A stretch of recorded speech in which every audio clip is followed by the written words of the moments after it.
नमस्कार। आकाशवाणी से प्रस्तुत है समाचार प्रभात।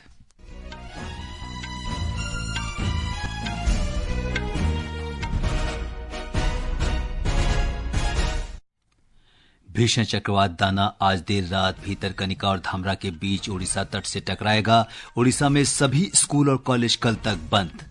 भारतीय रेलवे पूर्वी तट पर रेल सेवाएं तुरंत बहाल करने के लिए 24 घंटे काम करने वाले 9 समर्पित वॉर रूम स्थापित करेगा। जर्मन चांसलर ओलाफ शोल्ज आज से 3 दिन के भारत दौरे पर रहेंगे। प्रधानमंत्री नरेंद्र मोदी के साथ अंतर सरकारी परामर्श बैठक की सह अध्यक्षता करेंगे। रक्षा मंत्री राजनाथ सिंह आज नई दिल्ली में अंतर्राष्ट्रीय सेमिनार चाणक्य रक्षा संवाद के दूसरे संस्करण का उद्घाटन करेंगे। जम्मू कश्मीर पुलिस ने रविवार को गगनगीर हमले में शामिल 2 विदेशी आतंकवादियों की तस्वीरें जारी की हैं। और क्रिकेट में भारत और न्यूजीलैंड के बीच दूसरा टेस्ट मैच आज से पुणे में खेला जाएगा।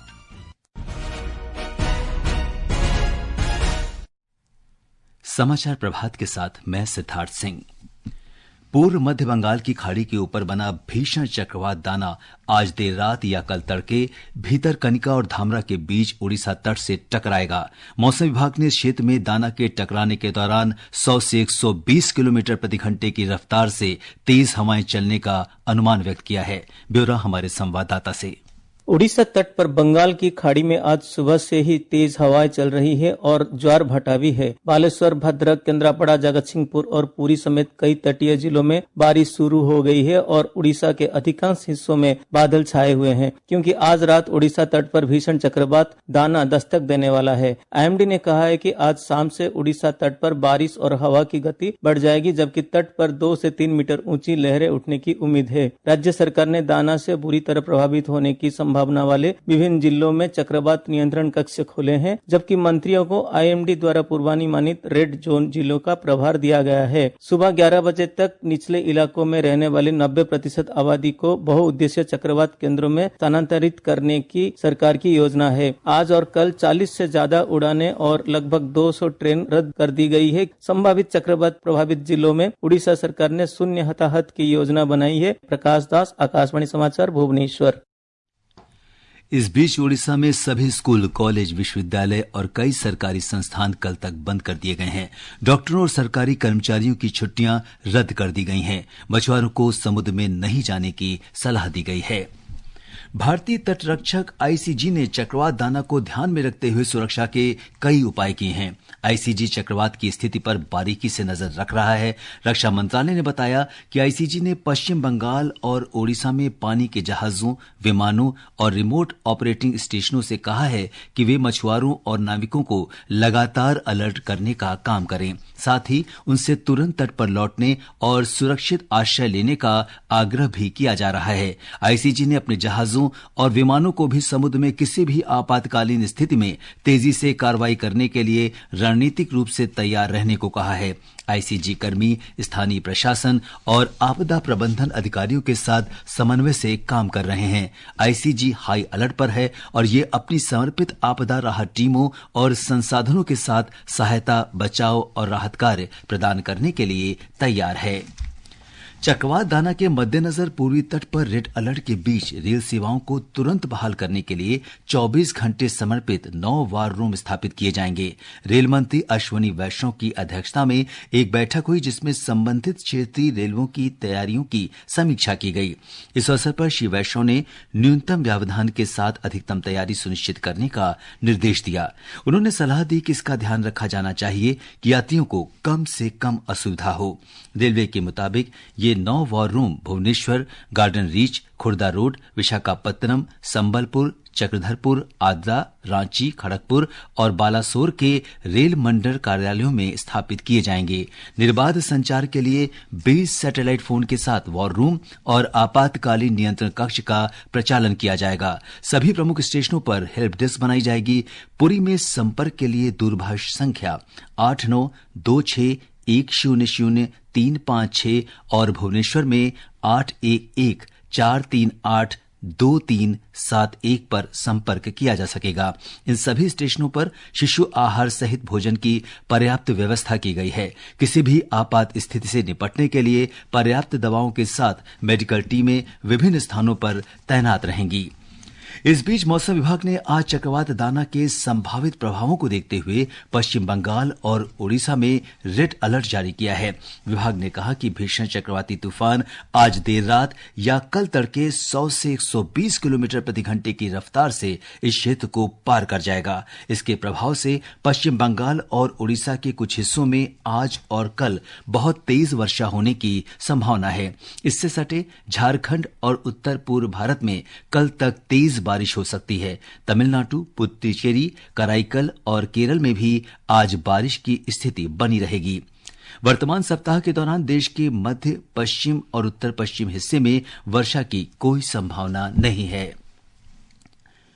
जर्मनी के चांसलर ओलाफ शोल्ज अंतर सरकारी परामर्श आईजीसी की 7वीं बैठक में भाग लेने के लिए आज से भारत के 3 दिन के दौरे पर रहेंगे। प्रधानमंत्री नरेंद्र मोदी और चांसलर शोल्ज कल अंतर सरकारी परामर्श बैठक की सह अध्यक्षता करेंगे। आईजीसी एक पूर्ण सरकारी मंच है जिसके अंतर्गत दोनों पक्षों के मंत्री अपने अधीन क्षेत्रों से संबंधित मुद्दों पर विचार विमर्श करते हैं और इसकी रिपोर्ट प्रधानमंत्री और चांसलर को देते हैं। ब्यौरा हमारे संवाददाता से।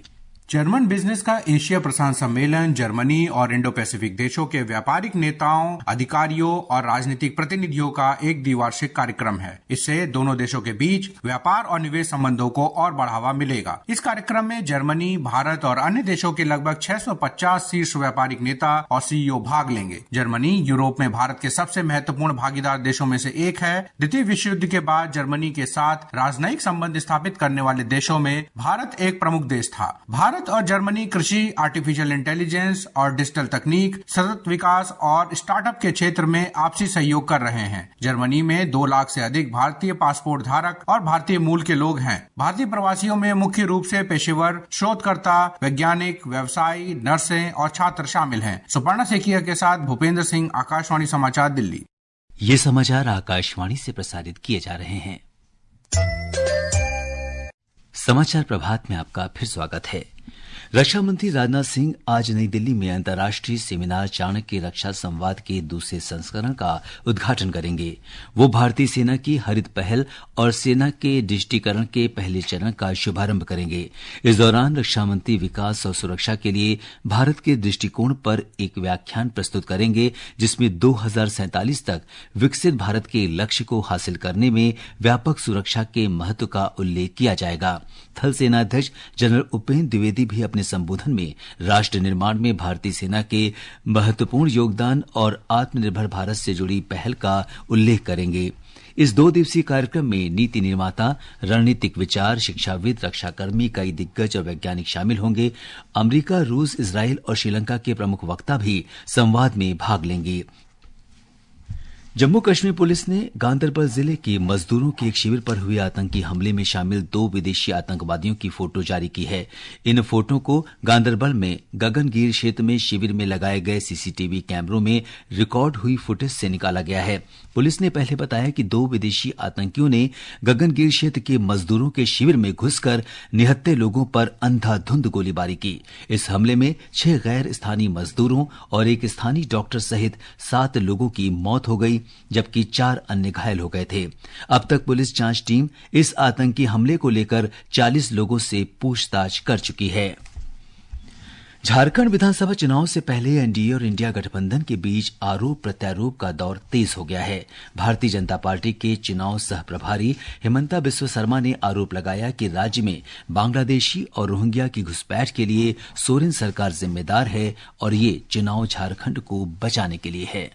झारखंड में इस समय बीजेपी और एनडीए का लहर है। पूर्ण बहुमत से सरकार बनेगा, ये मैं आप लोगों को बोल सकता हूँ। ये चुनाव हम नहीं जीतेगा तो झारखंड घुसपैठिया लेके जाएगा। तुष्टीकरण का राजनीति चरम सीमा तक पहुँच जाएगा। ये चुनाव किसी को विधायक और मंत्री बनाने का चुनाव नहीं है, ये चुनाव झारखंड को बसाने का चुनाव है।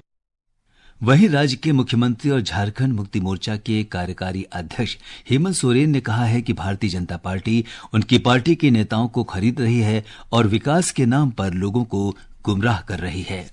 आज ये लोग झूठा आश्वासन, झूठा राशन और झूठी बातें बोल करके लोगों को चुनाव में दिग्भ्रमित करने का काम करता है। आप ये लोग बताइए, पूरा का पूरा इनके षड्यंत्र के साथ टक्कर देते हुए हम लोगों ने ये पूरे 5 साल का कार्यकाल पूरा किया है। झारखंड में विधानसभा चुनाव 2 चरण में हो रहे हैं। पहले चरण का मतदान 13 नवंबर को होगा, जबकि दूसरे चरण का मतदान 20 नवंबर को है। वोटों की गिनती 23 नवंबर को होगी।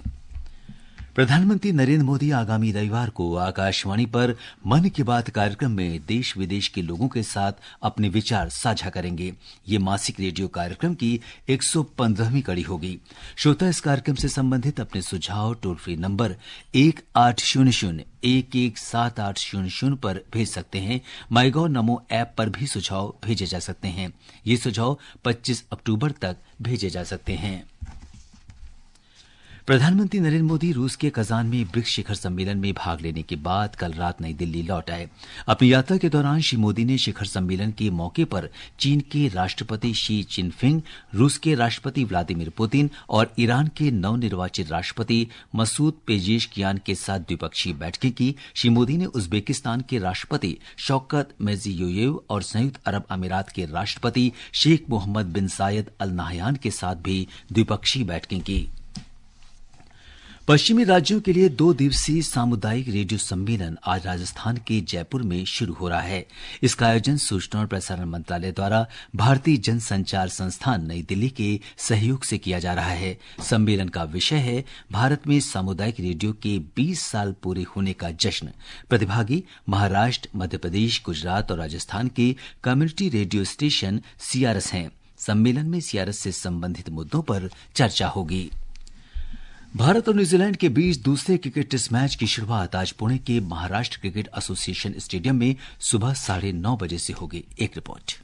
3 मैचों की श्रृंखला के दूसरे टेस्ट मैच में भारत का सामना आत्मविश्वास से भरपूर न्यूजीलैंड की टीम से होगा। रोहित शर्मा की कप्तानी में टीम बेंगलुरु में पहला टेस्ट हारने के बाद जीत दर्ज करने के लिए मैदान में उतरेगी। न्यूजीलैंड ने पहले टेस्ट मैच में एम चिन्नास्वामी स्टेडियम में ऐतिहासिक जीत हासिल की थी। 1988 के बाद भारत की धरती पर न्यूजीलैंड की पहली जीत थी। विश्व टेस्ट चैंपियनशिप फाइनल की दौड़ तेज होने के साथ भारत एक और हार बर्दाश्त नहीं कर सकता, विशेष रूप से उस समय जब नवम्बर में बॉर्डर गावस्कर ट्रॉफी श्रृंखला शुरू हो रही है। भारत 2017 में और ऑस्ट्रेलिया 2021 और 2024 में इंग्लैंड के खिलाफ घरेलू श्रृंखला में 1-0 से पिछड़ने के बाद श्रृंखला में वापसी करने में सफल रहे थे। यह देखना बाकी है कि क्या भारत न्यूजीलैंड की टीम से खेलकर बाजी पलट सकता है या न्यूजीलैंड फिर से इतिहास रचेगा। माणिक शर्मा की रिपोर्ट के साथ समाचार कक्ष से जया भारती। ये समाचार हमारी वेबसाइट newzoneair.gov.in और हमारे news on AI mobile app पर भी उपलब्ध हैं। और अब आज के समाचार पत्रों की सुर्खियों के साथ हैं वर्तिका तोमर। दिव्या तोमर और सिद्धार्थ, आपका बहुत बहुत धन्यवाद। प्रधानमंत्री नरेंद्र मोदी और चीन के राष्ट्रपति शी चिनफिंग के बीच द्विपक्षीय वार्ता की खबर आज लगभग सभी अखबारों की सुर्खी बनी है। जनसत्ता लिखता है, प्रधानमंत्री मोदी ने कहा, परस्पर सम्मान से ही शांतिपूर्ण और स्थिर हो सकते हैं भारत चीन संबंध। नवभारत टाइम्स ने इस खबर को सुर्खी बनाते हुए लिखा है, 50 मिनट मीटिंग, 5 साल की कसर पूरी। अमर उजाला के शब्द हैं, प्रधानमंत्री मोदी ने कहा, सीमा पर शांति और स्थायित्व हो प्राथमिकता, हमारे संबंध विश्व के लिए भी अहम। हरिभूमि लिखता है, 5 साल बाद मिले मोदी चिनफिंग। पीएम मोदी ने चीन को दिया स्पष्ट संदेश। हिन्दुस्तान ने प्रधानमंत्री मोदी के ब्रिक्स शिखर सम्मेलन के संबोधन को सुर्खी बनाते हुए लिखा है, भारत युद्ध नहीं संवाद की कूटनीति का समर्थक। विश्व स्वास्थ्य संगठन द्वारा भारत के टाइफाइड टीके को WHO से मिली मंजूरी की खबर अमर उजाला में है। और अंत में मुख्य समाचार एक बार फिर। भीषण चक्रवात दाना आज देर रात भीतरकनिका और धामरा के बीच ओडिशा तट से टकराएगा। ओडिशा में सभी स्कूल और कॉलेज कल तक बंद। भारतीय रेलवे पूर्वी तट पर रेल सेवाएं तुरंत बहाल करने के लिए 24 घंटे काम करने वाले 9 समर्पित वॉर रूम स्थापित करेगा।